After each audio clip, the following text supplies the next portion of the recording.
நீங்கள் பார்த்து கொண்டிருப்பது ஒரு சித்த மருத்துவம். இதை பார்க்குறதான என்ன எதை சம்மந்தமாக நான் பார்க்குறோம், உட்சூடு.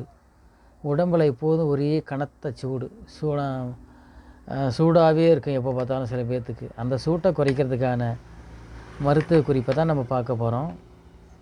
இதில் என்னென்ன வேலைன்னா சுக்கு, சீரகம், ஏலக்காய், நெல்லி, அதான் நெல்லி முள்ளி, சர்க்கரை, இது எல்லாமே சமன் அளவாக சேர்த்துக்க வேண்டிதான்.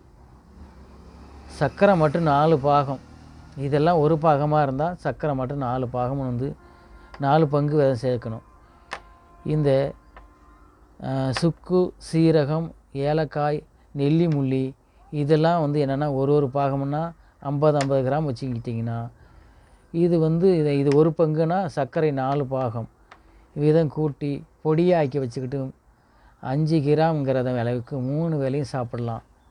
சாப்பிட்டு வந்திங்கன்னா பித்தம், வறட்சி, உட்சூடு, பசியின்மை, சுவையின்மை, கேடு, தாகம் இவைகள்லாம் சரியாகும்.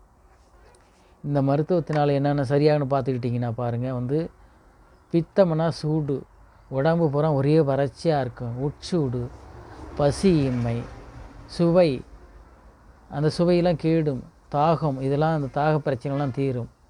இந்த மருந்தினால் உங்களுக்கு சொல்லப்பட்டிருக்குதான என்னென்ன எத்தனை பொறிப்பு இருக்கும் பாருங்கள். 4 இந்த மருந்தில் 4 வகையான மருந்து நாம் சொல்லியிருக்கோம். இதில் சர்க்கரை மட்டும் சேர்க்குறோம். இந்த சின்னதான மருத்துவ குறிப்பாக நீங்கள் பார்த்து பயனடையுங்க. ஒரு நல்லதான மருத்துவ குறிப்பு. ஓகே.